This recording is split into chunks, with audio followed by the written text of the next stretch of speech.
things I want to kind of draw attention to that you have all kind of talked about on some level. One is food fears. Yeah. Foods that, like, Bad. Yes, that are considered in your brain, they are bad. And I wasn't going to even talk about my journey, and I won't go into it for time's sake, but for me, there was this category of food that I was like, you don't eat that. Right. Especially the older I got. I was told, like, once you turn 30, you can't eat bagels. And I'm like, I love bagels. But, like, I didn't. I wouldn't eat bagels. I wouldn't eat donuts. I stopped eating, like, treats and things because I became obsessed with aging well and looking a certain way and what everyone was telling me I couldn't have, and so I didn't have it. And so I went through this process of food fears where at the beginning of the week I was like, one morning I'm gonna have a bagel. I'm gonna put cream cheese on it, and I'm gonna sit down and I'm gonna enjoy it. And I'm not gonna rush through it.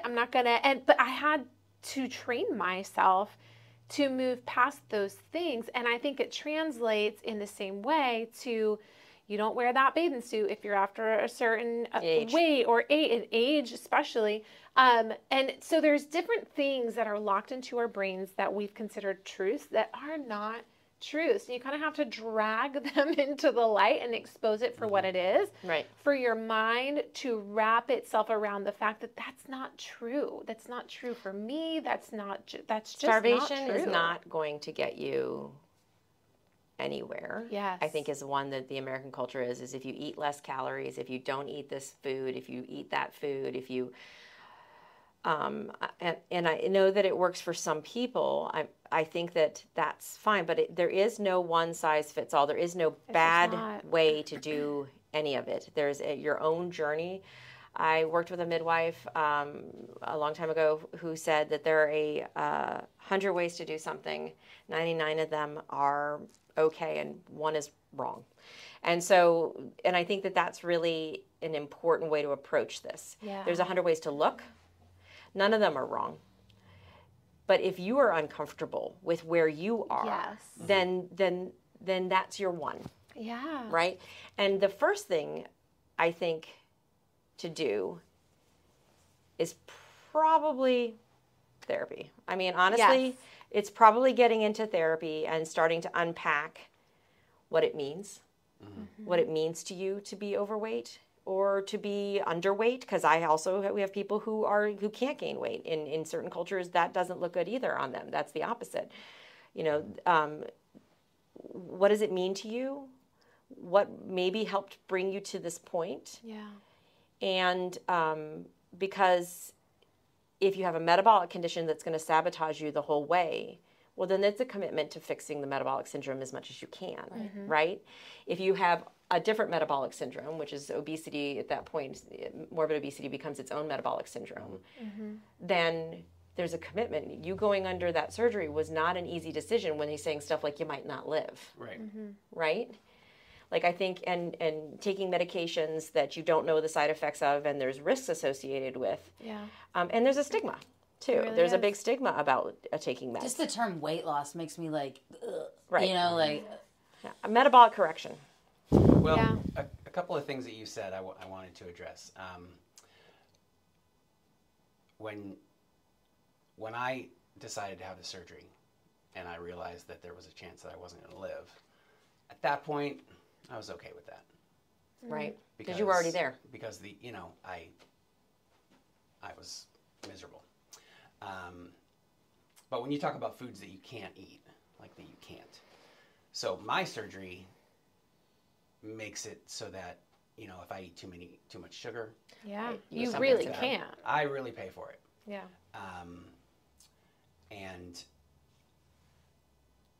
But there are no foods that I can't ever eat. Right. Okay? But because my goals are what my goals are, and I have no frame of reference. I don't ever remember weighing what I weigh now. So I can't look back and say, that's my goal weight, or that's what I want to look like. I've already surpassed the goal weights that my doctor set for me. Yeah. Good for you.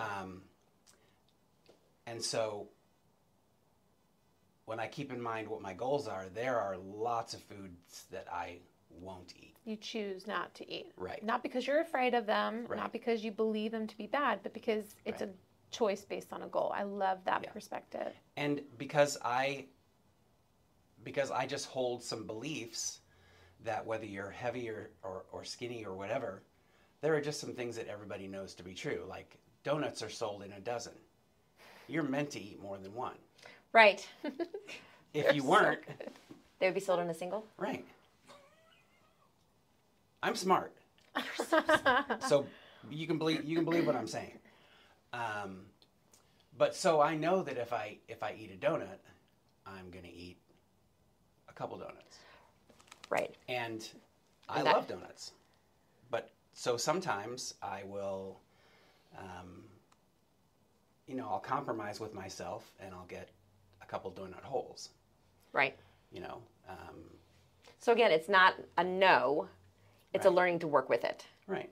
Right? And the minute you put limits on someone, Ah, that's super important. Yeah. Yeah, say that. you almost create an atmosphere where there's going to be failure. Yep. So if I tell myself, look, Can't have this donuts. food that you love, Yes. I'm never going to eat it again. I mean, that's ridiculous. That's dumb. And I mean, You know? that's self-sabotage. Yeah. Because Yeah. you've set a goal that's impossible, and now all you're going to think about is the goal. Yeah, yeah. But then there are foods that I know, and I have this conversation with my girlfriend all the time, like, I've been eating too much of this lately, so I need to get back on track. It's not, well, crap, I failed now, and I'm going to, Right. I just need to get back on track. But it's never, I can't. I think that's Yeah. important. I think getting to a point where, that's such healthy food thought. Like that, I guess we have so much unhealthy food speak.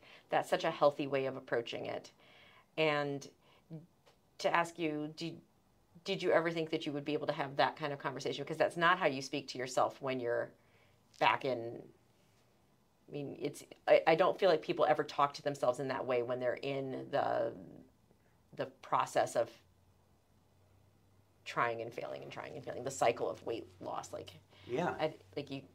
It's all or nothing. Yeah, and there were times when I would have such negative self-talk that I would just shut the conversation down. Right. I wouldn't even think about certain things. Another thing that I really want to point out is that what I have done is something that very few people can do by themselves. Fortunately, right now, I have an amazing support. I know you guys are tired of hearing it, but my girlfriend, she, is a beast. Like, she's done Ironmans and she does all this. She's not to my level yet, but she does a lot of running. It's a She's journey. very, and so I have that to kind of tether to as far as food. And I'll ask her for her input, and I'll say I'm thinking about getting this for lunch, and her face, she doesn't nag, she doesn't. And if you got it, it would be okay. Yeah, but she understands where I am, where I was, and she is looking out for me. Like, Yeah. she's a Support, cheerleader for me. accountability. Yeah, so knowing that she only wants my best interest, Right. it makes it easier for me to make the decisions I need to make, knowing that I've got somebody in my corner. Right. And I do think when we talk about, in medicine, one of the easy analogies is when we talk about quitting smoking. If you live in a house of smokers, the success rate of you quitting smoking is 0. Right. Right. And so people need to also acknowledge that this may not be the time that I can address this entirely because I'm not surrounded by supportive people. I'm a kid in a household of people who are not going to support my eating goals or my weight loss goals, or I'm in a situation right now where I'm in grad school and I'm working and I'm this and I can only do so much. So I think also realizing that it doesn't have to be yesterday, that you can say, this is, I'm going to do what I can do. I'm going to prioritize. Maybe I'll get a counselor. Maybe I'll work on my sleep health, and maybe I'll, work on actually hydrating myself a little bit occasionally, and that's it.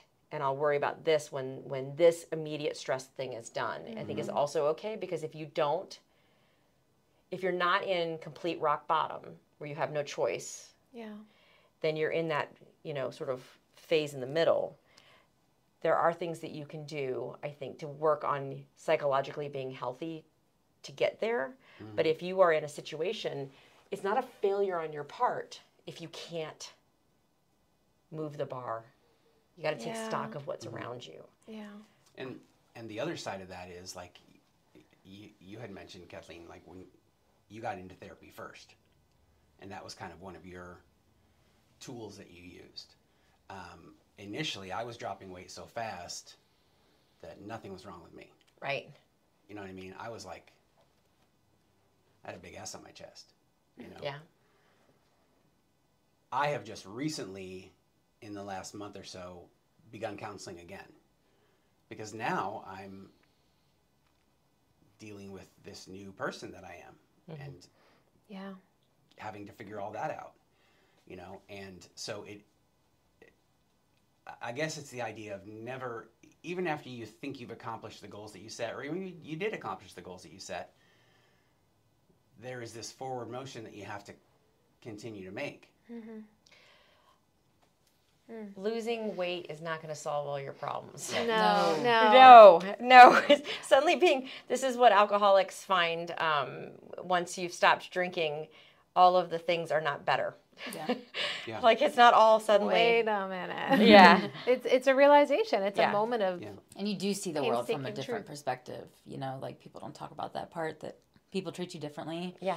And that sucks, because we know that it's fleeting. Like looks are fleeting, weight is fleeting, but they do treat it fluctuates and people do treat you differently, and that's disappointing. You mean depending upon what size you are? Yes, absolutely. Yes. You sort of think like, oh, I have great, and you do. Like I've had great friends no matter what size I've been, but and your friends don't really change, of course, but people on the street, those people, or people that you see once a year, they're like, oh my God, you look so good. You look like an absolute garbage can before. Right. And look at you now, and you're just like in Walmart picking up scissors or something, and you're like, oh my God, I did not anticipate. I used to have to carry around a sick bag thinking I was going to see you. Oh. But now. Right. Yeah. That's how Look it translates. at you now. But that's what it translates into your head. Yeah. It does. Yeah. It does. Well, and I think I'm so glad you brought that up because I think about what you were talking about with your daughters, how we compliment people, how we talk to the people we love, whether or not you're even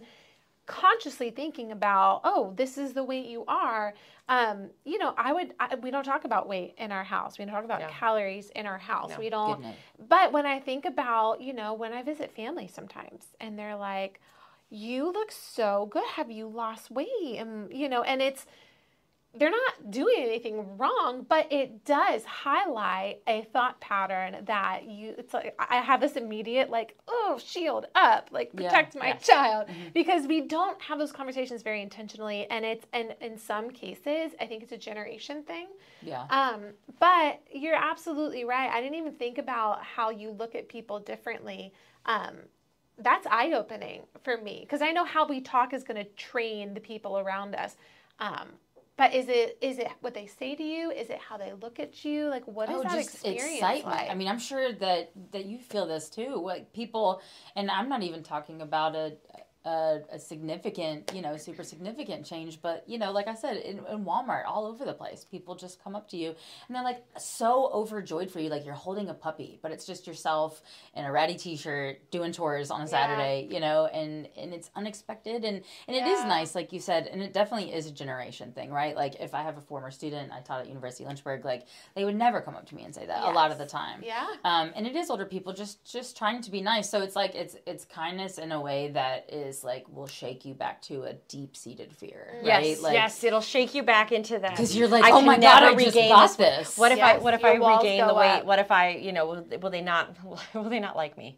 Yeah. Like, and it's just that sort of ugly cycle. It is. Yeah. And with people from older generations, it's almost a compliment that is kind of just kind of laced with finally. Oh, ooh, nice. You know what I mean? Yep. Like they've been waiting. my ex-wife's grandmother was always very healthy, but she was from a generation where if you were overweight, there was something wrong with you. You lacked willpower. You lacked willpower. You lacked some character element, you know, and so sometimes the compliments don't translate the way people like them. I spent my kids' entire childhood so overweight. Even if there wasn't audible conversation about weight, unspoken. there was always a conversation about weight happening in my house. Yeah, no, that's true. So you think it's almost like you almost need to address the unspoken? Well,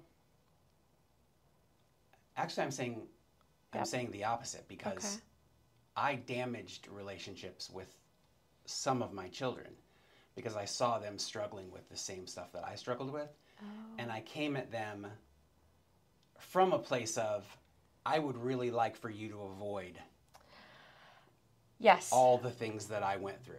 I know exactly that. I experienced that from my parents. Yes. So I experienced that from my my father. And so I think you have to be careful, but at the same time, trying to tell kids anything. I have many teenagers in my house now, and if I told them the house was on fire, they'd roll their eyes and be like, whatever. As the smoke is pluming into their room. Stop exaggerating, Mom. Oh my God, you're so dramatic. And so I think I did have a conversation with my my teenager who is naturally very thin, because she brought up that she was concerned that she's not as strong. That everybody points out how strong her younger sister is. And I said, okay, you guys have very different physiques. Do you want to be stronger? Like, you don't really enjoy exercise, which I don't either. So do you want to do something else? And and if so, I will help you. But then my brain was about to do the, you could. And she said, yes, I do. I want to think about it. She's like, I think I want to start playing tennis again. And I was like, awesome, I'll play tennis with you if you want to play tennis, because I'm terrible. And I could use some practice. And I think that was me reining in my parental, well, you need to, you should. Yeah, and I have one specific daughter that really struggles with weight. Yeah. Fortunately, I think, maybe somewhat unfortunately, she has a great self-image, like great body positivity. Yep. I have another daughter who would come to my ex-wife and I and say, I really want to lose this many pounds, or I really want this. And so we would say, well, I would say, well, I have learned lots of stuff. Do you want some help? And she would say, yeah. And sometimes people who are struggling in that area want help until it's actually offered. Then either in the way it's offered, or because who knows how to offer that sort of assistance, that sort of. Again, it has to be self-motivated. Yeah, you can offer the can't. assistance all you want, but until it is something that is motivated from internally, unless you lock you in a cage. Right. And that's why I like what you said to your daughter. You didn't tell her what to do. It wasn't like, stop thinking that way. Right, no. Don't get me wrong. I say all the wrong things all the rest of the time. Well, Trust me. Nobody gets it right all the time. Because parenting is awful. But that was one of those moments where I think I had so much experience and personal trauma. I hate throwing around the trauma word, but experience. So much personal experience. There's trauma there, too. Yeah, that I knew better than to say something aggressive there. The last thing I want, she already is a high school kid surrounded by nothing but horridness. Yeah. You cannot pay me enough to go back to high No. school. No. No. I don't want her, she's at risk of going the other way and being, you know, food challenges. So I was like, yeah, we can play tennis. I'll play tennis. But again, I was afraid of how I offered it. I felt like, you know, if the little angels popped up, the parental angels, like, it's a trap. Yeah. and like you said, it has to be self-motivated. Yes, and it there are does. times when we're not to that point yet. Yeah. But we have these little moments of strength where we say out loud, man, I really wish I could lose this weight. Yeah. It's just a little window, but it's not enough to actually, you haven't Push gotten it. to the point where you Yeah. are ready. Yeah, I you think have it's to want it. stages of change. Yeah. You know, they talk a lot about that with weight loss, and I think that's an important thing to acknowledge for people. And I talk to my patients about that. I'm like, I know you wanted to talk about your weight, but where are you in wanting to, like, where are you in this process? Are you in the, I wish I weighed less? Are you in the, I think about this all the time and it's ruining my life? Are you in the, we need to refer you to the bariatric team to talk about like direct intervention? Yeah. Because each one of those is a different conversation. Yeah. And what is your why? So I have a friend who he has plantar fasciitis in both of his feet, and he went to his doctor who said, you will not have relief until you lose weight. Like, he is in constant pain, it's chronic, and he is overweight. And so for him, his why was, I need to be able to breathe. Like, I'm just in pain all the time. And so I think a lot of times what you want for yourself and what you're able to choose for yourself can be elevated when there is this like other thing underneath it. So healthy for him, because of the pain he was experiencing, was weight loss. Otherwise, he was not unhealthy, but there was a pain, you know, like you talked about, you were completely healthy, but you were obese and you wanted to do something about that. And so for him, you know, he was completely healthy, he's obese, but the pain in his feet was so unbearable that he lost weight. And it was a huge motivator for him. We are seeing more young men falling into the category of eating disorders and things now. It seems like we've starting to see more men falling into that traditional adolescent female problem with the eating disorders and the binge eating and things like that. There seems to be an uptick in that culturally. And I'm sure it has to do, again, with, where would you like to start? Social media? I was going to say, that's a conversation that I think I really want to dig into is the uptick that is coming with like this adolescence generation, but also trauma, because I think trauma does play largely into body image. Absolutely. And the different It's things generational. that it is very generational. Yes.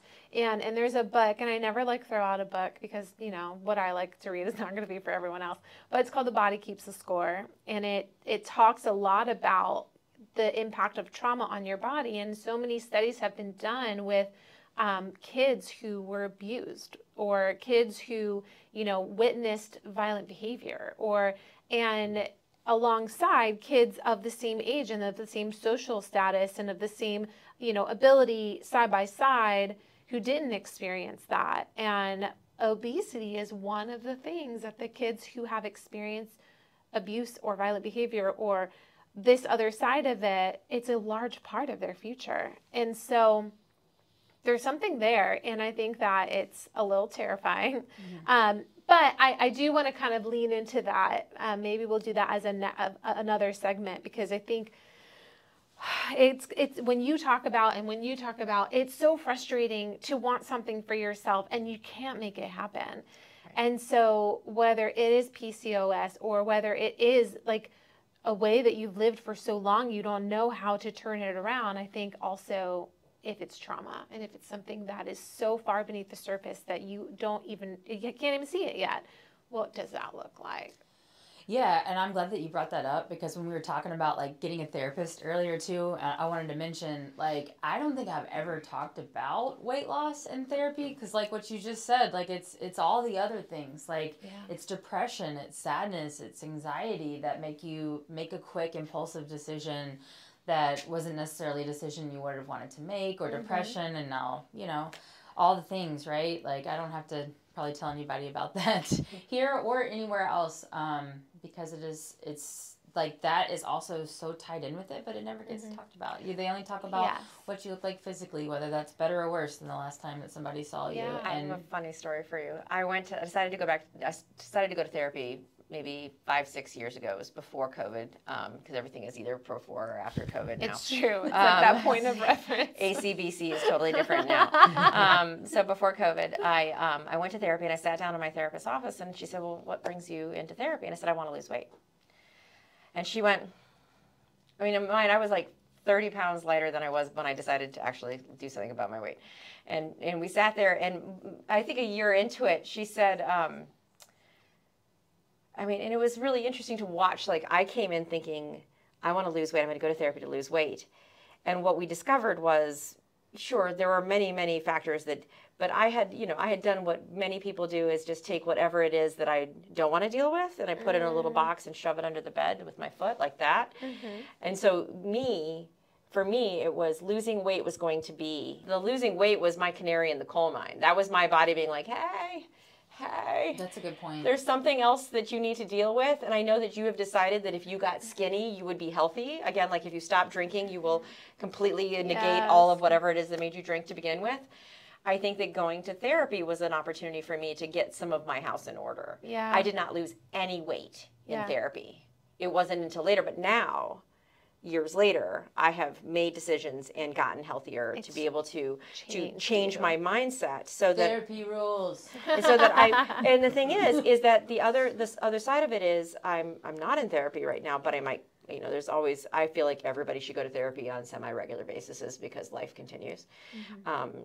But I think that now I'm in a place where it's not about the weight anymore. It's about, did I eat a vegetable today? Did I treat my body right today? Should I doom scroll on Instagram tonight, or should I go to bed and get good sleep? Because my friend has asked me to come do a podcast, which is supposed to not have a camera. I could just sit here and keep talking about this, and we could totally keep going, but and we'll continue this, but we'll close it down for now. Thank you guys. I'm surprised that our microphones were not just like cut off. But I'm thankful. You're done. This is way too long. But I do want to say thank you to you guys. You've been so vulnerable, and so thank you guys. Thanks for joining. Thanks for listening, and hope that you will join us next time on And So Much More.